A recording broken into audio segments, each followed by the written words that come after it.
We previously introduced the idea of orthogonal and orthonormal sets in inner product spaces. Link in the description to that video. Today, we're going to go over orthogonal and orthonormal bases and how we can express a vector in an inner product space as a linear combination of orthogonal basis vectors. This video has chapters, so you can skip around as you please. We'll begin with a theorem that will be important to our use of these sets as bases for inner product spaces, but let's just quickly review the definitions. We say that a set of vectors in an inner product space is an orthogonal set if each pair of distinct vectors in the set is orthogonal, so each inner product would be 0. Now, if each vector in an orthogonal set has norm 1, so it's a unit vector, then we say that the set is an orthonormal set. Now, hopefully you recall from when we previously discussed bases for vector spaces that the vectors in a basis have to be linearly independent. That brings us to this important theorem. If S is an orthogonal set of non-zero vectors in an inner product space, then S is linearly independent. So if we have an orthogonal set, we already know it's linearly independent. Obviously, this would apply to orthonormal sets as well, since those are orthogonal also. Now let's prove the theorem. We're going to assume that this arbitrary linear combination of the vectors from the orthogonal set S is equal to 0. As we've done before many times, in order to show that this set is linearly independent, we need to show that the only way a linear combination of the vectors can be 0 is if all of those coefficients are 0. Now, if this linear combination equals 0, we can say that for each vector vi in the set S, this inner product is equal to 0. This is the inner product of that linear combination with the arbitrary vector vi from the orthogonal set.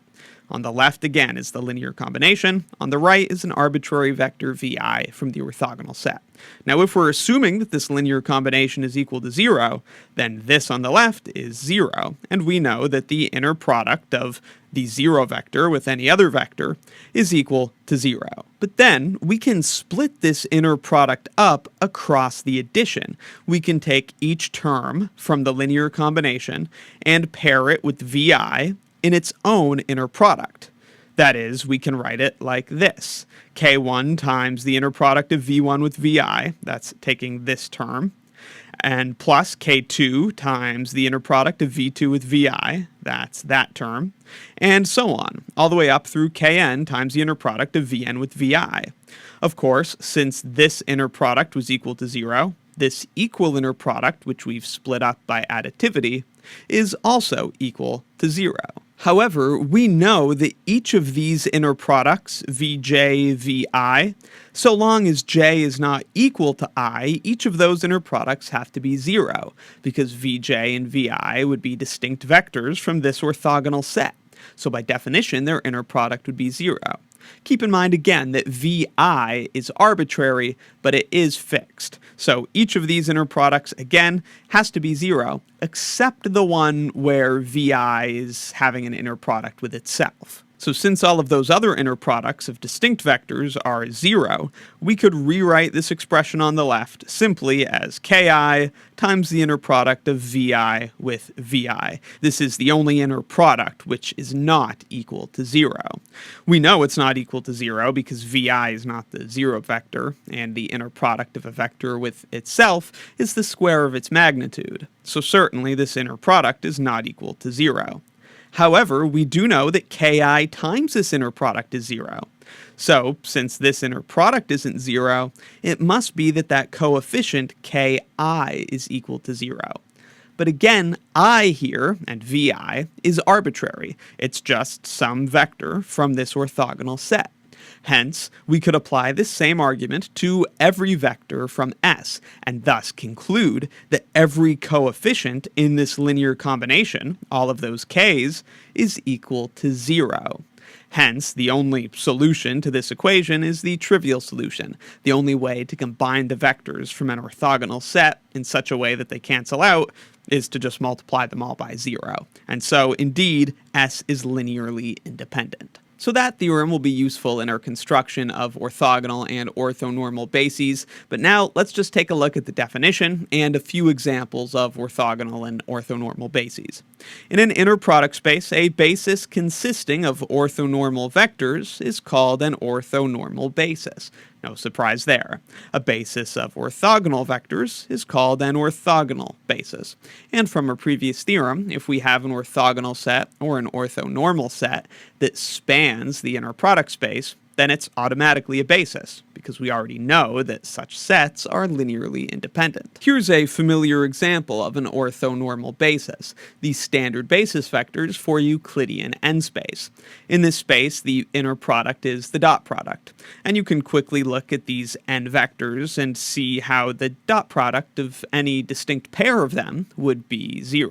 Furthermore, since each of these vectors in our n has components that are all 0, except for one component, which is 1, it's easy to see that they are all unit vectors, and so this is an orthonormal basis for Euclidean n-space. Here's an orthonormal basis for Pn with the standard inner product.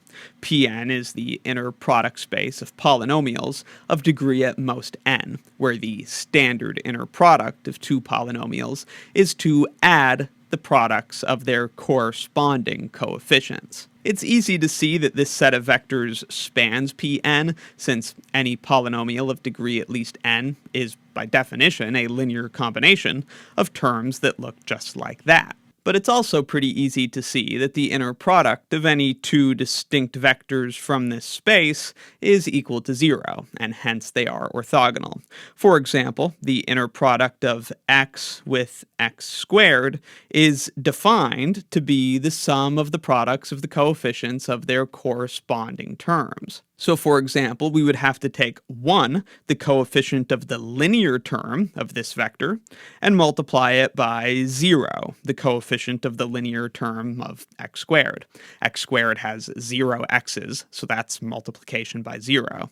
Then we would have to add 1, the coefficient of the x squared term in that polynomial, multiplied by 0, the coefficient of the x squared term in this polynomial. Clearly, that's equal to 0, and a similar computation would show this is true for any pair of distinct vectors from this set. Hence, it is an orthogonal set and an orthogonal basis. It's also an orthonormal basis. The inner product of any one of these vectors with itself would just be the square of its coefficient, so 1 times 1, and then the square root of that would be 1. And so they are all unit vectors in this inner product space. Here's an example of a non-standard orthonormal basis for R cubed with the Euclidean inner product. So this is the familiar Euclidean 3 space with the dot product. However, this is a less familiar basis. It's pretty easy to see that these vectors are all orthogonal to each other, and indeed they are unit vectors. For example, the norm of this first vector would be the square root of this term squared plus this term squared. That would end up being 1/2 plus 1/2. We're ignoring 0, of course, because it's just 0. And so its norm would be the square root of 1, which is 1. And indeed, a similar computation would show those two vectors are unit vectors, and so indeed this is an orthonormal basis. Now, if we have an orthonormal basis for an inner product space, how do we write an arbitrary vector from that space as a linear combination of those orthonormal basis vectors? Or how do we write the coordinate vector relative to that orthonormal basis? Well, we could do it the old-fashioned way. We could write a vector u as a linear combination of any basis vectors by just solving this equation. We could turn it into a system of equations and use Gauss-Jordan elimination in order to solve for those coefficients, which would be the coordinates of u relative to the basis s. But for orthogonal and orthonormal bases, there's actually an easier way. If the basis s is orthogonal or orthonormal, we can actually use inner products to find the coefficients that let us express an arbitrary vector in terms of the basis vectors. Here's the theorem, and we will prove it after reading. If S is an orthogonal basis for an inner product space V, and if U is an arbitrary vector from that space, then we can write U as a linear combination of the orthogonal basis vectors like this. v1 gets multiplied by the inner product of u with v1 divided by the square of the norm of v1. v2 gets multiplied by the inner product of u with v2 divided by the square of the norm of v2, and so on. Furthermore, if S happens to be an orthonormal basis, so all of its vectors have norm 1, all of these denominators would just be equal to 1, and so we have this result, that U is actually just the inner product of U with V1 times V1, plus the inner product of U with V2 times V2, and so on. Now for the proof.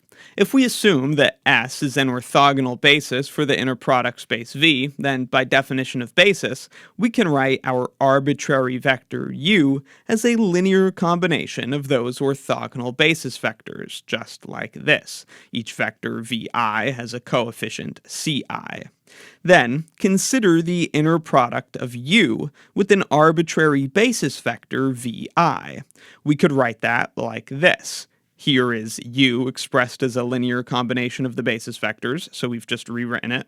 And then on the right, we have Vi. Then, by the additivity property, we can split this inner product up across the addition. And so, we would have the inner product of C1V1 with Vi, but we can pull the scalar C1 out, plus the inner product of C2V2 with Vi, but we can pull the scalar C2 out, and so on, all the way up to the inner product of CnVn with I, but we can pull the scalar Cn out. Now, just as in our earlier proof, all of these inner products, V1 Vi, V2 Vi, and so on, all of them must be 0, except the inner product of Vi with itself, which is the square of its magnitude. We know all the other ones are 0, again, because they're inner products of distinct vectors from an orthogonal set. So they have to be orthogonal, which means their inner products have to be 0. Now remember, this Vi, this vector from the orthogonal set, was arbitrary. So this logic shows us that for each I, hence for each vector from the orthogonal set, the inner product of U with that vector can be written as just Ci times the inner product of Vi with Vi. Again, that's because all of these other terms would be 0. Now, the inner product of Vi with Vi is just the square of the magnitude of Vi, so this inner product is just Ci times the square of the magnitude of Vi. Therefore, dividing both sides of this equation by the square of the norm of Vi, we are able to solve for the coefficient Ci. Ci must equal the inner product of U with Vi divided by the square of the norm of Vi. And again, I here is arbitrary. This logic applies to every single coefficient. And as we said a few minutes ago, if S is an orthonormal basis, the square of the norms in the denominators of these coefficients will all be equal to 1. So the denominators can be ignored, and we have that each coefficient Ci is the inner product of U with Vi. So there's one more look at the theorem and the proof. So this tells us how we can write an arbitrary vector from an inner product space as a linear combination of orthogonal or orthonormal basis vectors. Hence, we can use this theorem to write the coordinate vector relative to an orthonormal basis. Stating the previous theorem in coordinate notation looks like this. The coordinate vector of U relative to the basis S, if S is an orthogonal basis, it looks like this. If S is an orthonormal basis, then the coordinate vector of U relative to S looks like this, with those denominators just gone. This certainly makes clear in some way how nice orthogonal and orthonormal bases can be. This is a much simpler procedure to find coordinate vectors than we have faced previously. Let's go through a quick example. We'll first consider these vectors, v1, v2, and v3, in the standard Euclidean space R cubed. The set containing these three vectors is in fact an orthonormal basis for R cubed, and these are the computations verifying that. The dot product of each pair of distinct vectors is equal to 0. It's also quite straightforward to calculate the norms of the vectors. They are all equal to 1. For example, the norm of v1 is the square root of the sum of the squares of its components. So under the square root, we would have 9 over 25 plus 16 over 25. That's 25 over 25, and so the norm is the square root of 1, or just 1. Similar computation shows that the other two vectors are unit vectors as well, so indeed these three vectors make up an orthonormal basis, and so we can apply our previous theorem to write any vector from R cubed as a linear combination of these orthonormal basis vectors. Suppose we want to write this vector u, 1, negative 4, 2, as a linear combination of the vectors in our orthonormal basis S. By our previous theorem, u is equal to the inner product of u with v1 times v1, plus the inner product of u with v2 times v2, plus the inner product of u with v3 times v3. The inner product in this space is just the dot product, so the computations are pretty straightforward. The inner product of u with v1, multiplying the corresponding components and adding, gives us negative 19/5. The inner product of u with v2, multiplying components and adding, gives us negative 8/5. And the inner product of u with v3, which again is a dot product, just gives us positive 2. And so this is how we can write u as a linear combination of those orthonormal basis vectors. We could then also take these coefficients to write the coordinate vector of u relative to this basis. The coordinate vector of u relative to the orthonormal basis S looks like that. The first component is the coefficient of v1. The second component is the coefficient of v2, and so on. So that's a look at orthogonal and orthonormal bases, some relevant theorems, and how we can write a vector as a linear combination of orthogonal or orthonormal basis vectors. Let me know in the comments if you have any questions, and be sure to check out my linear algebra course and linear algebra exercises playlists in the description. If you find my videos helpful, please consider supporting what I do by joining Wrath of Math as a channel member. You can get early and exclusive access to videos and extra practice, and if you join at the premium tier or above, you can access all of the lecture notes used in this course.